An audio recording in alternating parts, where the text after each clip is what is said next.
Baik, Assalamualaikum warahmatullahi wabarakatuh. Selamat malam teman-teman semua. Semoga sehat selalu ya. Jadi hari ini kita coba akan berdiskusi ya, ataupun saya akan coba sharing begitu ya tentang sustainability report. Ya. Jadi di sustainability report ini nanti kita akan mengetahui bahwa seberapa penting sih sebenarnya perusahaan itu dapat memberikan kontribusi kepada lingkungan gitu. Tapi sebelum lebih lanjut, saya akan coba tampilkan sebuah video dulu ya, yang mungkin bisa teman-teman bisa terbuka dulu begitu pikirannya bahwa ternyata perusahaan itu memang penting gitu ya untuk menjaga lingkungan. Baik, silakan tonton dulu.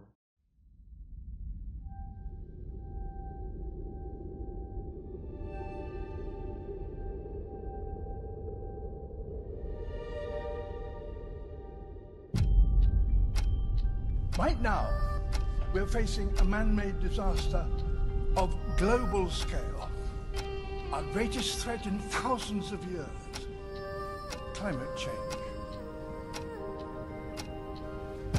If we don't take action, the collapse of our civilizations and the extinction of much of the natural world is on the horizon. The world's people have spoken. Their message is clear. Time is running out. The amount of carbon dioxide in the atmosphere now is 50% higher than it was in 1900. And not only are we piling in more and more carbon dioxide in the atmosphere, but we are chopping down the forests of the earth at a great rate. And the forests themselves are the most efficient consumers of carbon dioxide that there are on Earth. We're going to destroy the ground because the soil of a rainforest isn't very good. We are actually tampering with the climate of the Earth and with the very atmosphere that we breathe. When we talk about the disappearance of the ozone layer, we don't know what will happen when the ozone layer goes. Nah, dari tampilan tadi kita bisa melihat bahwa banyak juga begitu ya hal-hal yang menjadi atau penyebab rusaknya lingkungan oleh perusahaan ya.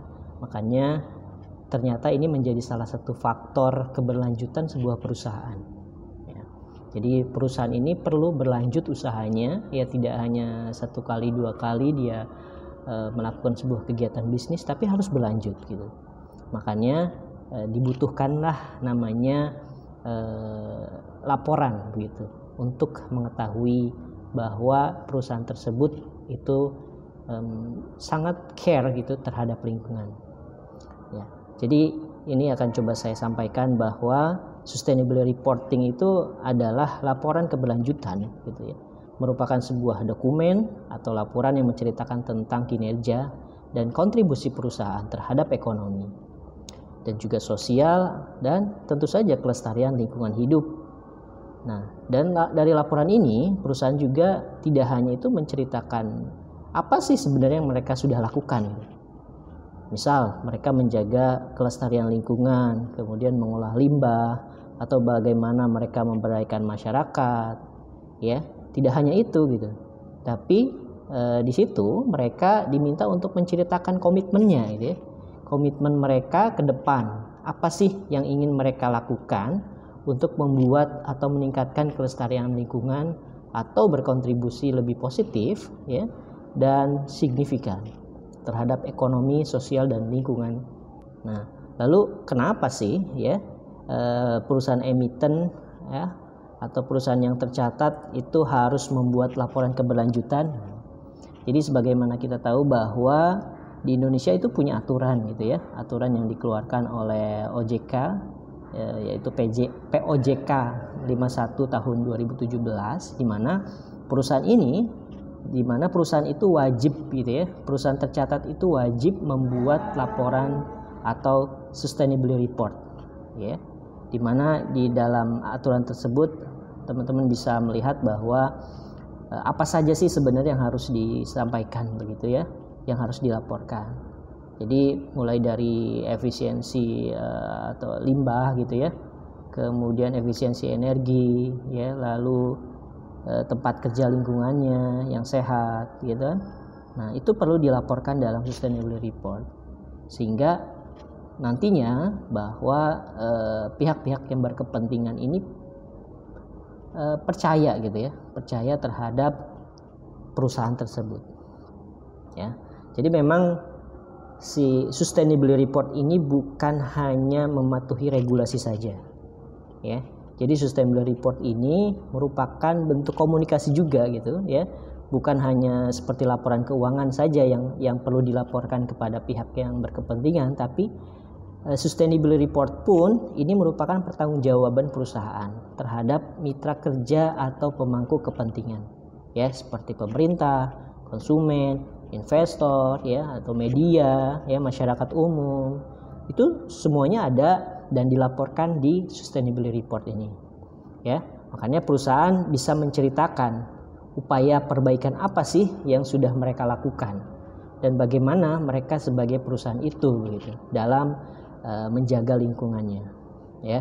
Contoh misal si perusahaan itu membuat produk yang ramah lingkungan ya, atau bagaimana sebagai perusahaan mereka itu sangat amat memperhatikan kesejahteraan karyawannya gitu kan.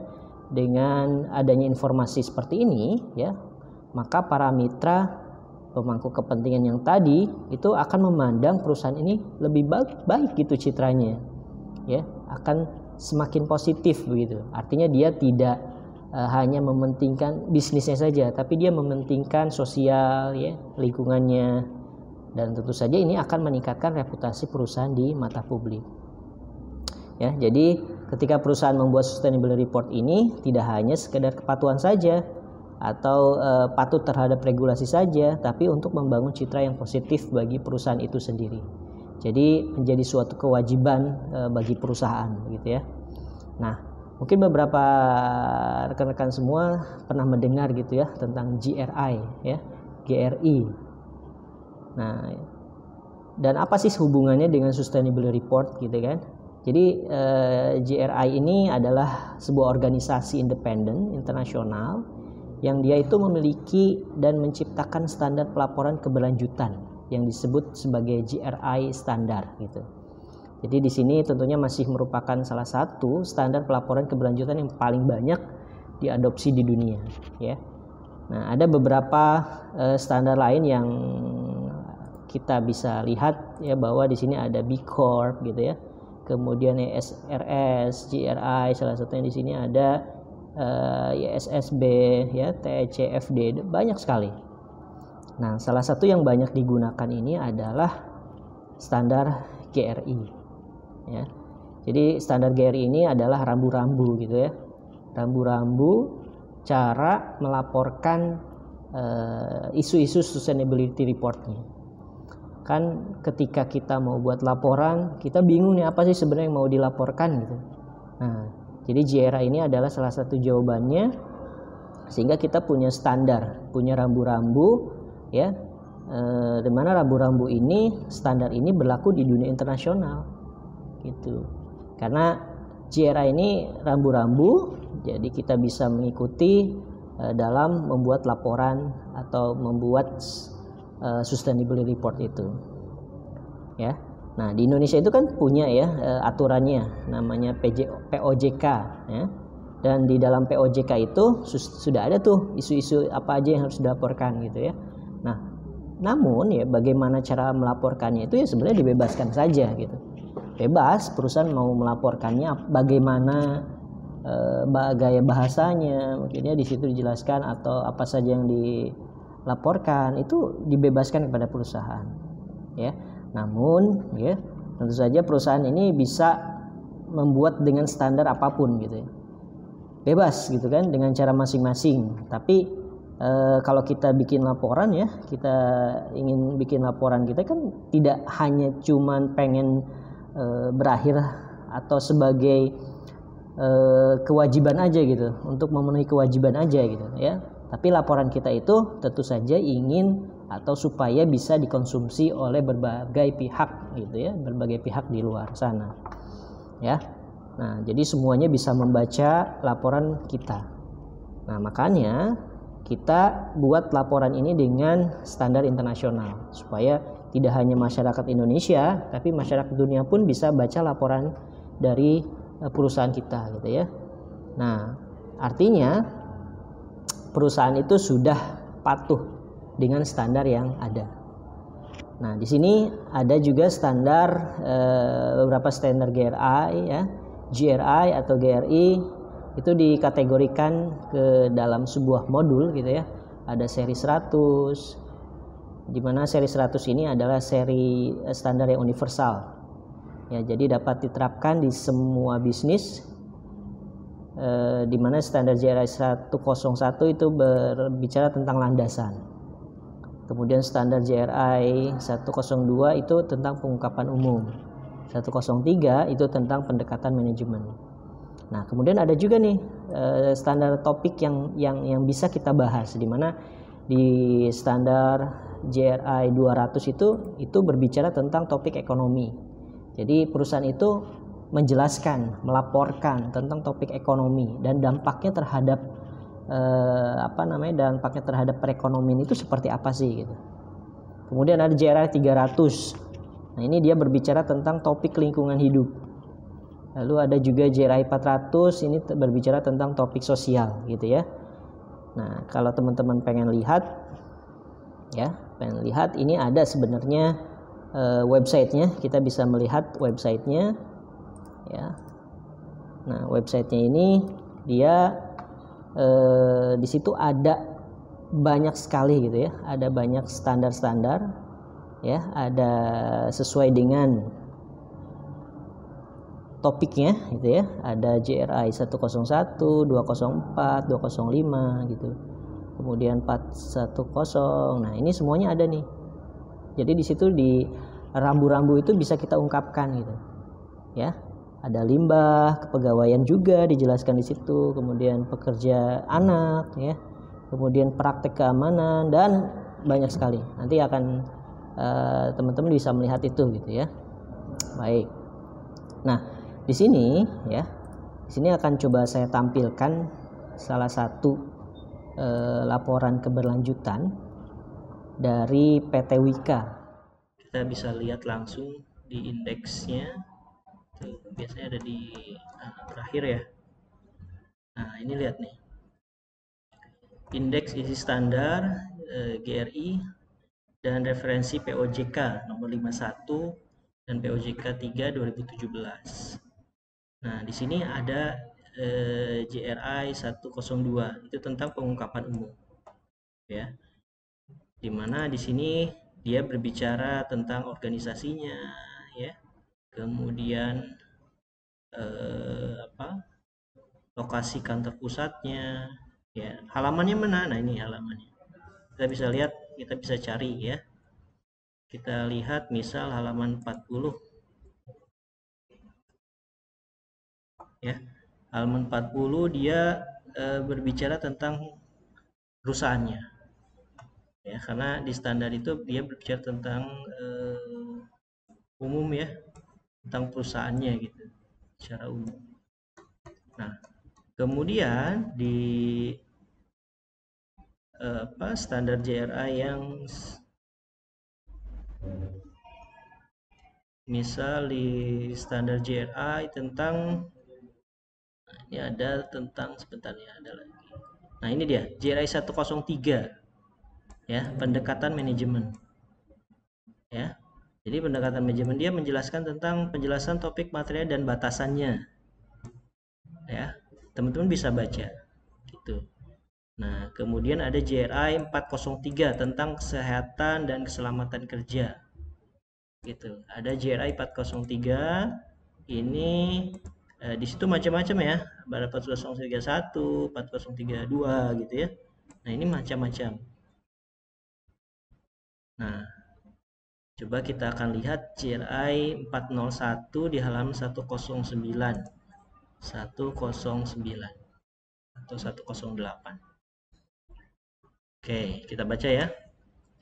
Nah, GRI 401 dia berbicara tentang proses rekrutmen. Rekrutmen untuk mendapatkan calon karyawan baru dibuka luas untuk siapa saja tanpa adanya diskriminasi. Wika bekerja sama dengan perguruan tinggi atau lamaran umum, bekerja sama dengan lembaga. Jadi PT Wika ini dia menjelaskan tentang bagaimana proses rekrutmen ini. Ya, ketika orang membaca laporan ini, gitu ya, artinya dia mengelola, ya, atau dia punya tata kelola yang baik gitu untuk proses rekrutmennya. Kemudian turnover rate-nya kita lihat nih, dia punya turnover rate sebesar 1,5 begitu, dengan data-data, ya. Ini dia laporkan ada yang mengundurkan diri, pensiun, meninggal gitu kan. Nah, ya. Jadi laporan ini tentu saja akan membuat calon investor itu percaya, ya, apakah perusahaan itu punya turnover yang tinggi, ya, dengan banyak yang resign gitu. Ini ada apa nih perusahaannya, apakah tidak sehat kah gitu kan. Kalau ketika di laporan itu ternyata sangat tinggi sekali, ada apa nih gitu. Ya, ini menjadi pertanyaan nih, apakah budaya organisasinya tidak terlaksana dengan baik, ya. Apakah memang di perusahaan itu tidak menjadi perusahaan yang nyaman bagi karyawannya gitu. Nah, ya. Jadi ini adalah salah satu laporan yang memang wajib dibuat oleh perusahaan, yaitu sustainability report. Nah, selanjutnya, ya, saya ingin teman-teman melakukan sebuah analisis, ya, analisis di sustainability report ini, di mana analisis itu teman-teman membuat seperti sebuah laporan lah gitu ya. Jadi tak perlu semuanya, ya, nggak perlu semuanya yang dilaporkan. Misal salah satunya saja, ya. Misal teman-teman menjelaskan tentang bagaimana sistem manajemen keselamatan kesehatan kerjanya, gitu. Jadi silahkan ambil salah satu saja, lalu analisis gitu. Dibuat analisisnya, berikan komentar, ya, berikan komentar tentang standar yang atau laporan yang mereka buat ini, kira-kira perusahaan ini baik atau tidak sih gitu, ya.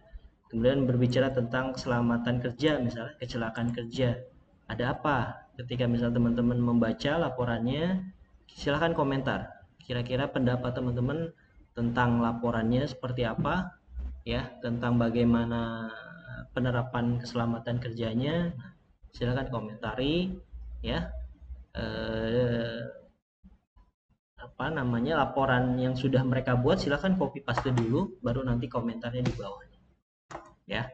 Jadi silahkan ambil salah satu dari komponen GRI-nya lalu komentar, begitu, ya.